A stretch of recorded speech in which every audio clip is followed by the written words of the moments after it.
आता आपण सध्याच्या राजकारणाबद्दल, महाराष्ट्राच्या राजकारणाबद्दल बोलूया. सगळ्यात मोठं आव्हान काय आहे? म्हणजे तरुणांना या नवीन पिढीच्या तरुणांना राजकारणाकडे जावंसं वाटतं का नाही? त्यांना वाटतं नाही असं नाही, पण त्यांना का वाटतं हा प्रश्न महत्त्वाचा आव्हान आहे की राजकारणात का जायचं आहे. तर पब्लिसिटी हवी आहे म्हणून, पॉवर हवी आहे म्हणून, पटकन काहीतरी मिळवायचं आहे म्हणून. तर हे जरा चुकीचं आहे. आता आमच्यासारखे जे घरं आहेत, आम्ही एका परिवाराशी जोडलेलो आहोत की जनता पार्टी झाली, मग म्हणजे राष्ट्रीय स्वयंसेवक संघ, मग जनता पार्टी, मग भारतीय जनता पार्टी. तर देशाचं प्रेम, पक्षाचं प्रेम, वैचारिक बांधिलकी, ह्या सगळ्या गोष्टी फार लहान वयात पाहिल्या. आता नवीन पिढीला काय हवं आहे, तर त्यांना राजकारण हवं आहे का, तर त्यांनी केलं पाहिजे. पण त्यांना बेसिकली राजकारण करत असताना त्यांच्याकडे ध्येय पाहिजे. ध्येय हा फार मोठा शब्द आहे. अजेंडा नाही पाहिजे, अजेंडा, ॲम्बिशन पाहिजे. ते ध्येय त्यांच्याकडे पाहिजे. ते असलं की आपोआप वाट मिळते, किंवा वाट कठीण असली तरी सोपी वाटते, किंवा जिद्द तयार होते. मला वाटतं जिद्द ही जी मिसिंग आहे आता नवीन लोकांमध्ये, जिद्द पाहिजे. आणि स्वतःच्या परिस्थितीची लाज नाही वाटली पाहिजे. हे एक नवीन आहे की त्याच्याकडे तो मोबाईल आहे, माझ्याकडे हा नाही आहे, तो त्या गाडीवर आहे, तो माझ्याकडे ही बाईक नाही आहे. ही जे नवीन प्रेशर आहे ना नवीन पिढीवर, त्या कुठल्या कारणाने राजकारणात यायचं नाही. तर आपल्या जीवनात आपलं आणि आजूबाजूच्या लोकांचं काय आपण जीवन बदलू शकतो चांगल्यासाठी, असं काही ध्येय घेऊन आलं तर चांगलं आहे. पण patience is very very very important in anything. काय बदल घडावा महाराष्ट्रातल्या सत्तेच्या राजकारणाचा आणि महाराष्ट्रात असं वाटतं? म्हणजे एक विकास म्हणा, किंवा कुठल्या दिशेने महाराष्ट्राने जावं? महाराष्ट्र चांगल्या दिशेत आहे सध्या. आम्ही सत्तेमध्ये असल्यामुळे आम्हाला आमची चांगली कामं फास्ट करता येतात. तुम्ही मुंबईत जरी आलात तर तुम्हाला मुंबई 10 वर्षापूर्वीची आता ओळखायला येत नाही, इतका खूप बदल ट्रॅफिक झालाय. आहे. नाही, traffic actually I don't know तुम्ही कुठून आलात, पण तुम्ही अटल सेतू पहा, तुम्ही तर ते झालेत, मिसिंग हो. लिंक पहा, तुम्ही कोस्टल हायवे पहा. हे काही नव्हतं मुंबईमध्ये अजिबात. आणि उलट मला तर पुण्यामध्ये थोडं ट्रॅफिकचं जास्त अडचण वाटायला लागली आहे, कारण पुण्याची तशी जॉग्राफिकल जागा नाही आहे की जिथे डेव्हलपमेंट होईल. मुंबईमध्ये समुद्र असल्यामुळे आम्हाला एक कोस्टल अँगल असतो त्याला. पण हे सगळं होतं आहे, मेट्रोज येत आहेत, एक विकास होतो आहे, विकासाची दिशा मिळते.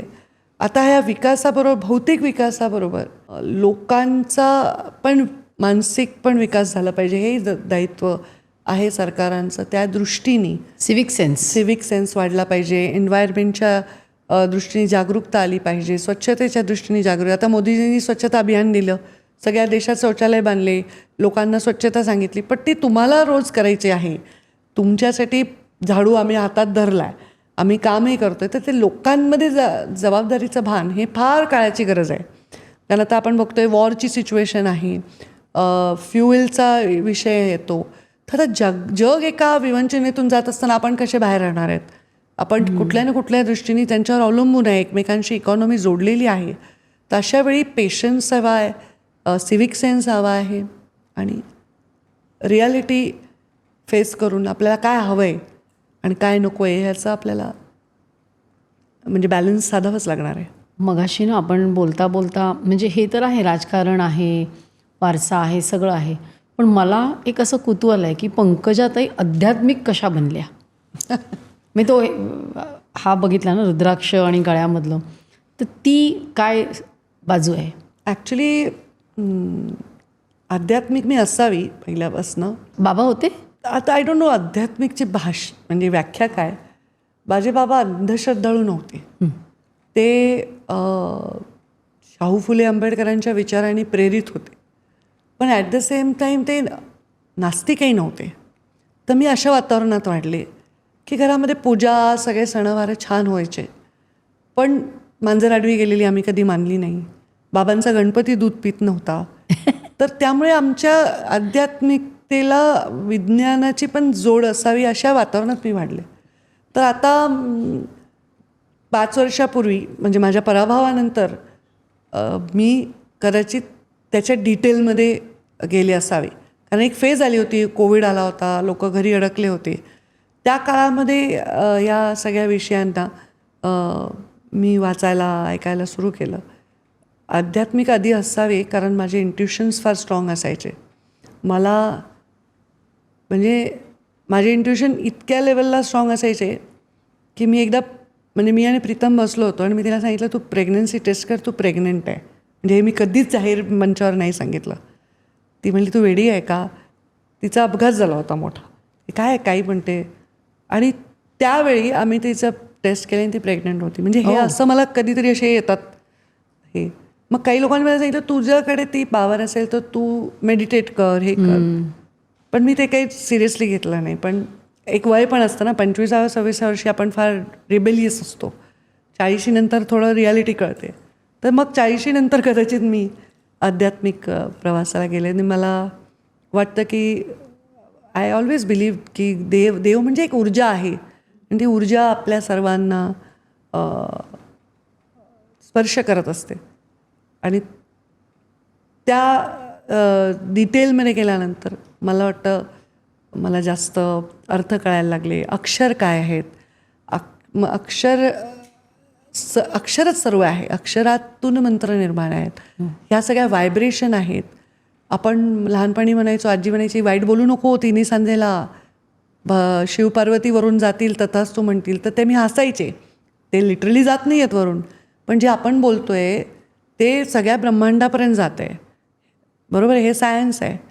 मग जेव्हा कळलं नव्हतं पृथ्वी गोल आहे तेव्हा पण आपल्या ऋषीमुनींनी सांगितलं होतं त्याचा आकार काय आहे.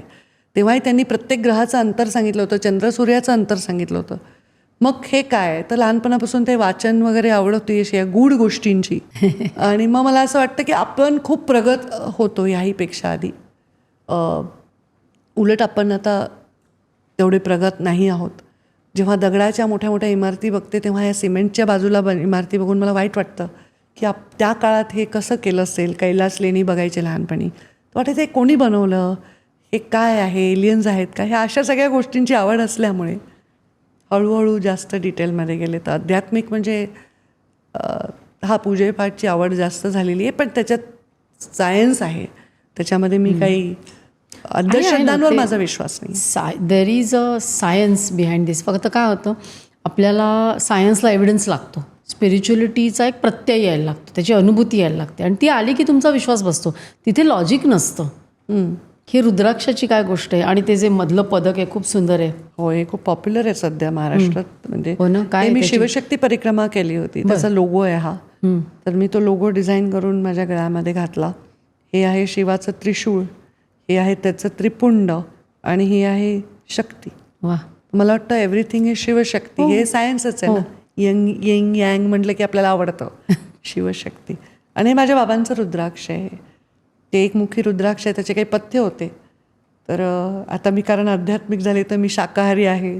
अरे आणि त्यामुळे मी हे घालायला लागले. नाही, पर्यावरणासाठी सुद्धा शाकाहारी असणं चांगलंच आहे. नाही, पण पशुसंवर्धन मंत्री पण आहे मी. आम्ही त्यामुळे पण सारे चिकन आणि हे सगळं लोकांना प्रोव्हाइडही करतो.